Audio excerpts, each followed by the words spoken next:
우리는 지난 시간 이스라엘 위하여 친히 싸워주신 하나님이 어떠한 분인지, 그러한 은혜들을 경험한 이스라엘 백성들이 가나안에서 어떻게 살아야 하는지 살펴보았습니다.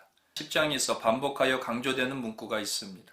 그것은 모든 사람을 진멸하여 바치고 한 사람도 남기지 아니하였다는 말씀입니다. 이 말씀은 28절에서 39절까지 계속해서 반복하여 말씀하고 있으며 40절에서 결론적으로 한 번 더 말씀합니다. 이와 같이 여호수아가 그 온 땅 곧 산지와 네겝과 평지와 경사지와 그 모든 왕을 쳐서 하나도 남기지 아니하고 호흡이 있는 모든 자는 다 진멸하여 바쳤으니 이스라엘의 하나님 여호와께서 명령하신 것과 같았더라. 10장에서 강조하고자 하는 것은 무엇일까요? 어쩌면 하나님은 10장에서만이 아니라 가나안에서의 모든 삶이 그러하기를 원하셨을 것입니다.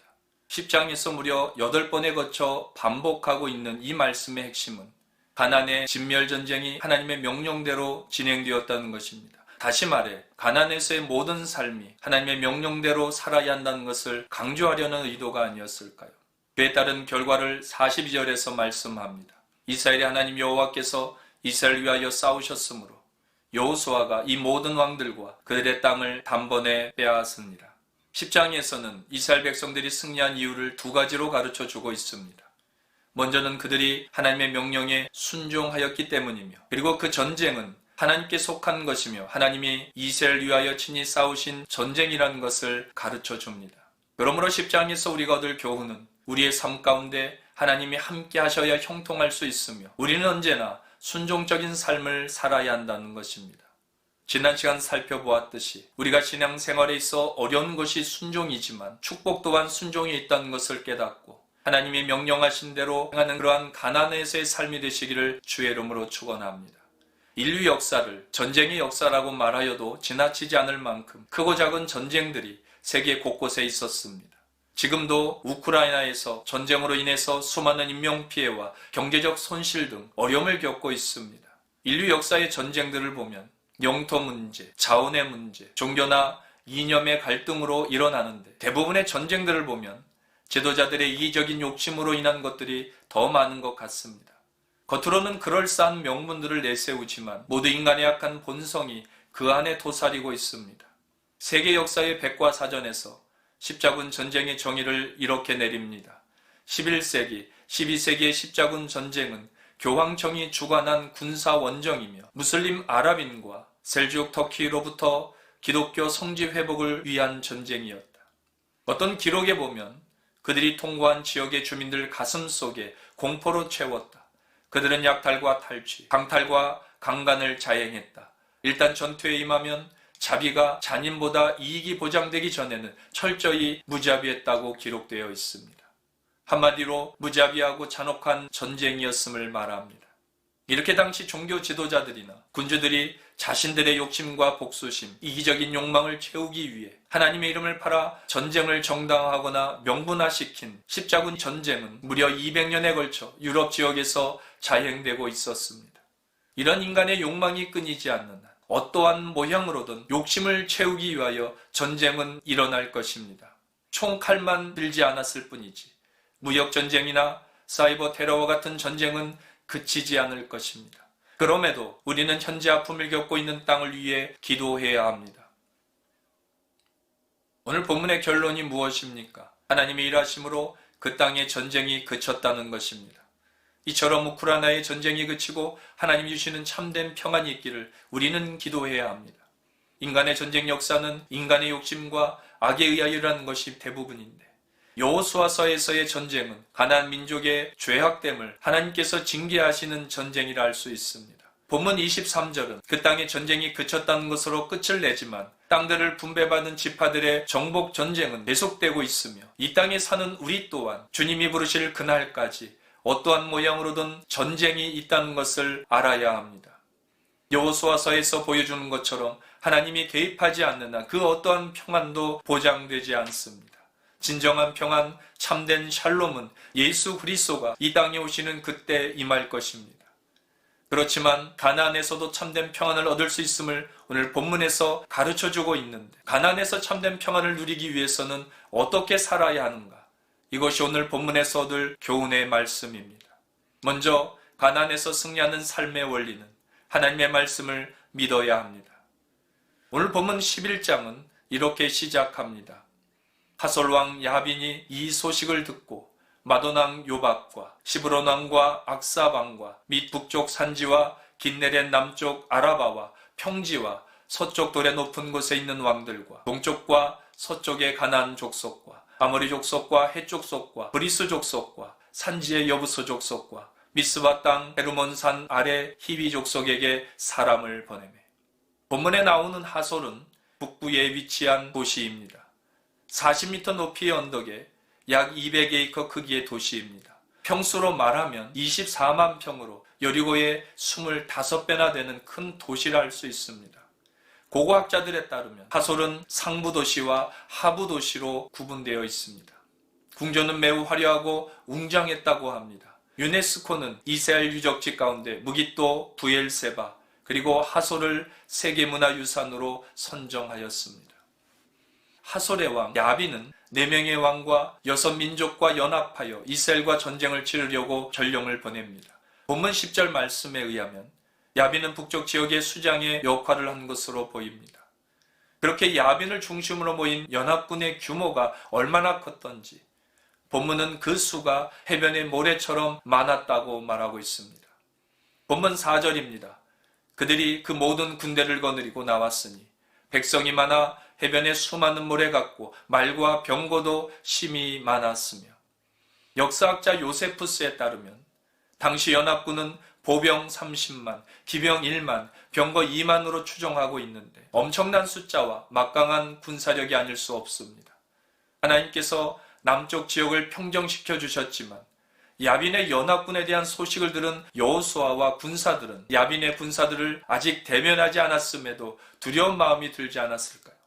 오늘을 사는 우리에게도 두려움은 여러 가지의 경로로 나타납니다. 여러분은 언제 두려운 마음이 듭니까? 때로는 눈에 보이는 현실 때문에, 들려오는 소문 때문에 우리의 마음 가운데 두려움이 엄습합니다. 그러나 보이는 것, 들리는 것보다도 우리를 더 두렵게 만드는 것은 보고 들리는 것을 어떻게 생각하는가 하는 것입니다. 다시 말해 그것을 어떻게 해석하는가 하는 것에 있습니다. 아무리 눈에 보이고 그리고 들리는 소문이 우리의 마음을 녹아내리게 하여도 그것을 어떻게 해석하느냐에 따라서 두려워할 수도 있고 담대함으로 위기의 상황을 극복할 수 있습니다. 그런 여호수아에게 하나님은 말씀하십니다. 본문 6절입니다. 여호와께서 여호수아에게 이르시되 그들로 말미암아 두려워하지 말라. 내일 이맘때에 내가 그들을 이스라엘 앞에 넘겨주어 몰살시키리니 너는 그들의 말 뒷발에 힘줄을 끊고 그들의 병거를 불사르라 하시니라. 여호수아는 두려움을 주는 현실이나 자기 자신의 연약함을 보지 않고 약속하신 하나님의 말씀을 믿었습니다. 이 말씀은 또한 신명기 20장 1절의 약속에 근거합니다. 내가 나가서 적군과 싸우려 할 때에 말과 병거와 백성이 너보다 많음을 볼지라도 그들을 두려워하지 말라. 애굽 땅에서 너를 인도하여 내신 네 하나님 여호와께서 너와 함께 하시느니라.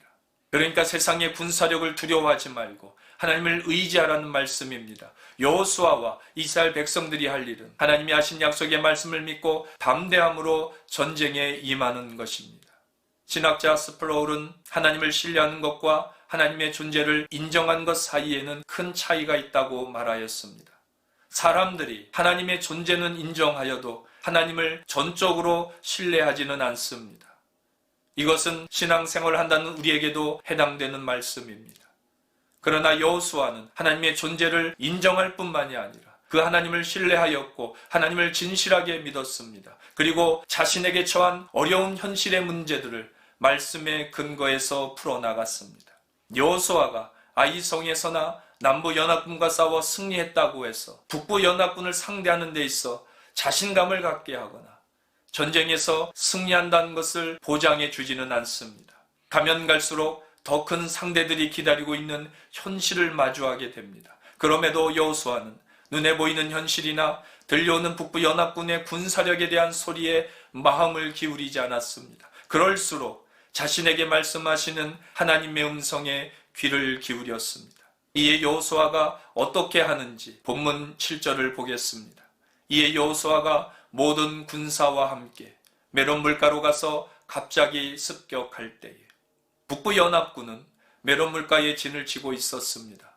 메롬이 어디인지 정확히 알 수 없지만 메롬이라는 뜻이 높은 곳이라는 것으로 보아 높은 곳에 위치한 물가인 듯합니다. 그런데 왜 그들이 물가에 진을 쳤을까요? 전쟁을 앞에 두고 진영을 물가에 두지 않는다고 합니다. 특히 말과 병거는 물가 주변의 땅이 단단하지 않기 때문에 신속히 움직이기 어렵고 퇴로가 막히기 때문입니다. 그럼에도 물가에 진영을 둔 이유는 아마도 만필이 넘는 말들에게 물을 먹이기 위함이었을 것이고 길갈에서 연합군이 있는 곳까지 93마일 이상 떨어져 있어서 며칠 걸릴 것이라는 생각에 여유를 부렸을 것입니다. 그런데 본문 6절에서 하나님으로부터 위로의 말씀을 들은 여호수아는 담대함으로 지혜롭게 전쟁을 합니다. 본문 7절에서 여호수아의 군사들이 어떻게 합니까? 야빈의 연합군을 먼저 공격합니다.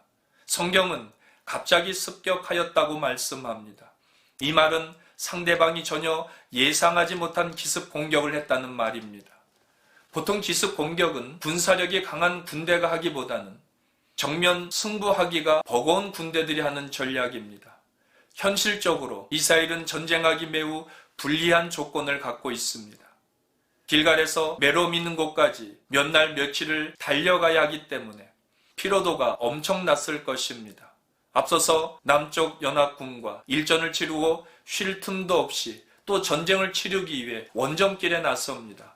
그것도 30만 명이 넘는 보병과 3만이나 되는 기병과 병거를 가진 군대와 정면 승부를 한다는 것은 자살 행위와도 같습니다.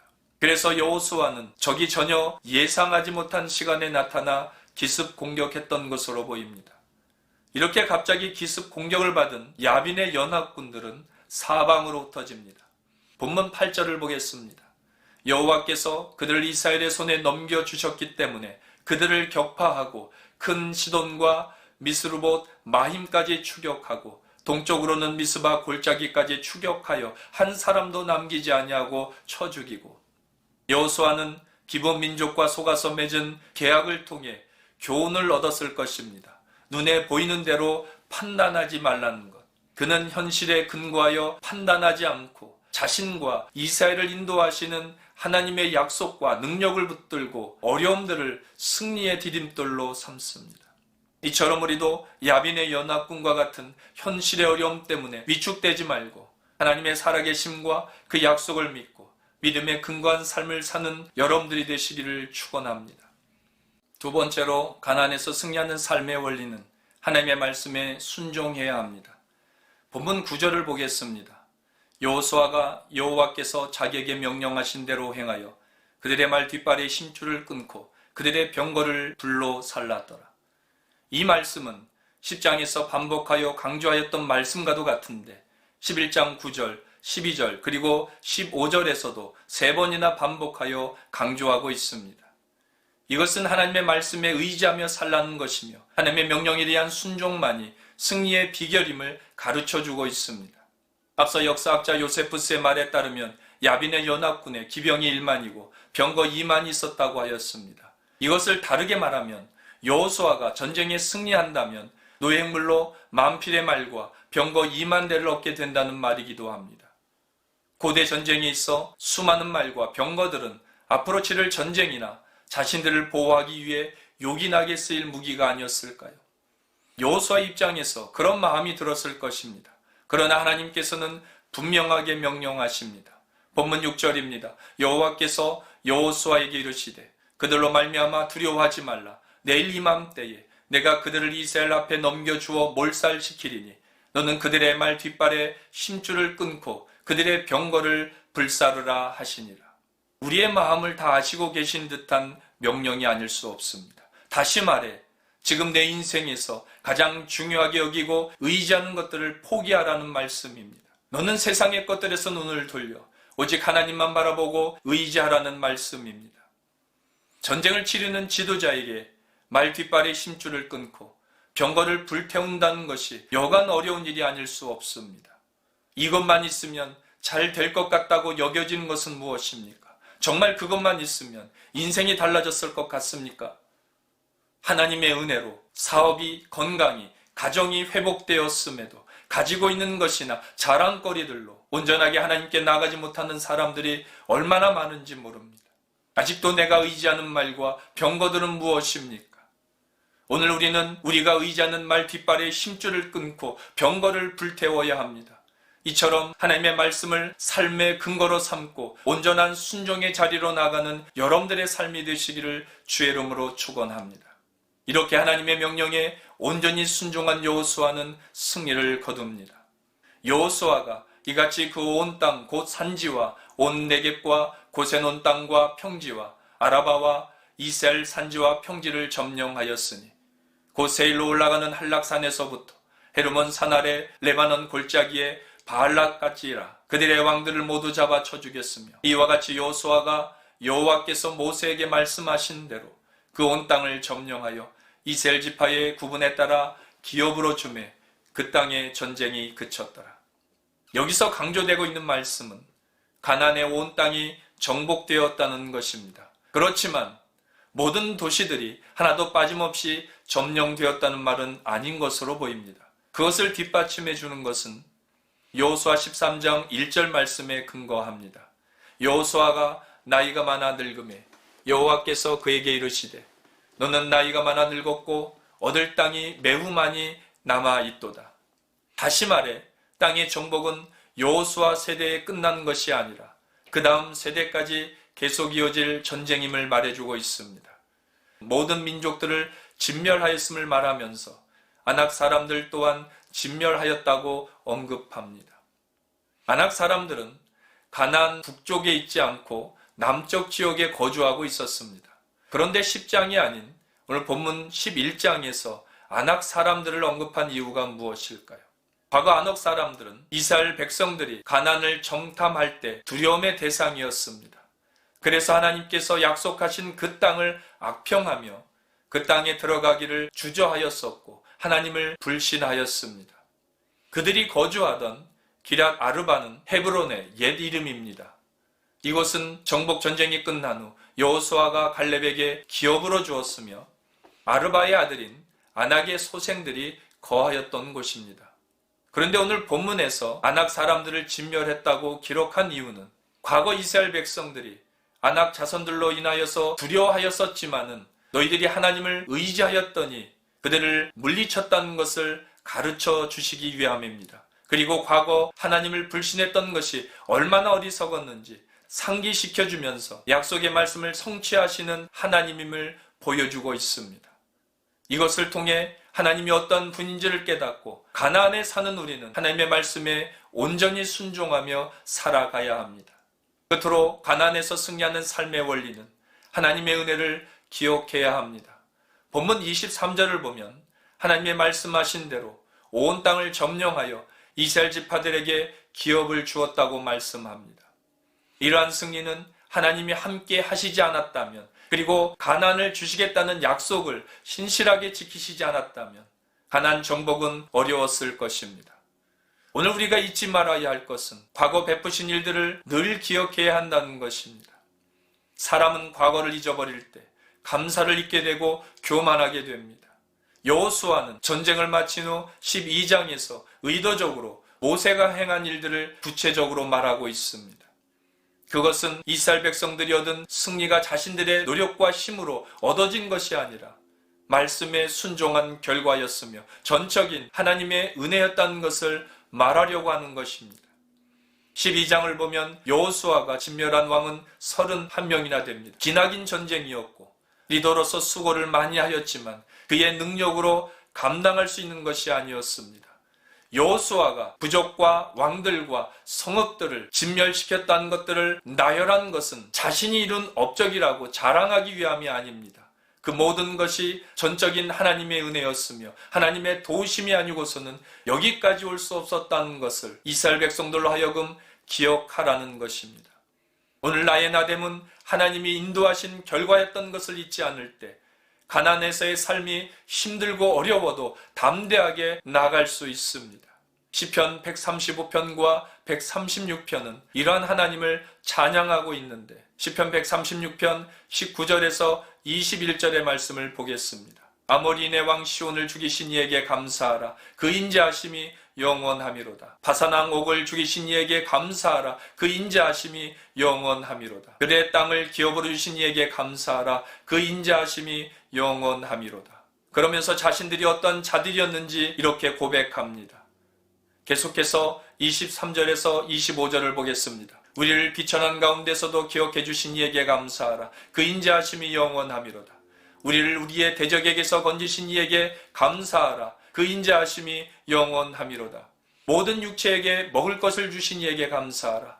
그 인자하심이 영원함이로다. 자신들의 삶은 비루하였고 원수들에게 패배하며 넘어질 수밖에 없었으며 우리 스스로 하루하루를 살아갈 능력이 없는 우리들이 승리할 수 있었던 비밀은 하나님의 인자하심이 있었기 때문이라는 고백을 하고 있습니다. 사람들은 내게 없는 것, 내가 부족한 것, 내가 가지고 싶은 것에 초점을 맞추며 살기 때문에 불평과 비교와 원망이 생기는 것입니다. 그러다가 자랑거리가 생기면 자기의 힘과 노력의 결과라고 착각합니다. 그러나 여호수아는 승리한 모든 것들을 낱낱이 말하면서 자신들의 전 생애가 하나님의 인자하신 은혜 때문이었음을 찬양하고 있습니다. 지난 날들을 기억한다는 것은 과거에 집착하기 위함이 아닙니다.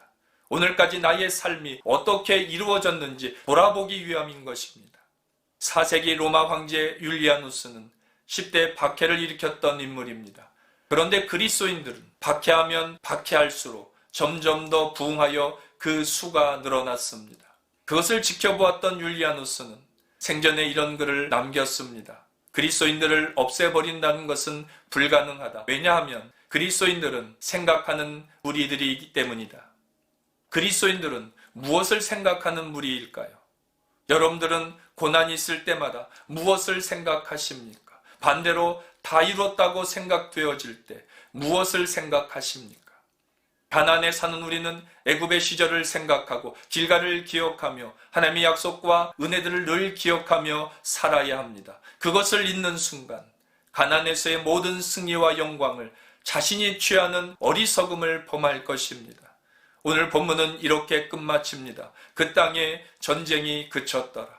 이것은 여호수아 1장에서 말씀하신 약속의 조건대로 강하고 담대함을 가지고 하나님의 말씀대로 순종하여 하나님께서 맡겨주신 사명을 충성스럽게 완수하였을 때 얻게 되어지는 결과라는 것을 말해주는 것입니다.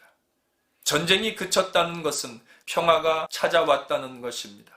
그러나 그 땅의 진정한 평화는 예수 그리스도께서 땅에 오셨을 때 이루어질 것입니다. 우리의 삶에 주님이 오시기 전까지 어떠한 모양으로든 전쟁은 계속될 것입니다. 그렇지만 천국이 죽어서만 경험할 수 있는 것이 아니듯이 이 땅의 모든 나라, 모든 백성, 모든 곳에 주님의 통치하심이 일어난다면 우리의 삶의 모든 영역에 전쟁이 그치고 진정한 샬롬이 임할 것입니다. 이러한 축복과 은혜가 여러분들의 삶의 현장에 일어나기를 주의 이름으로 축원합니다.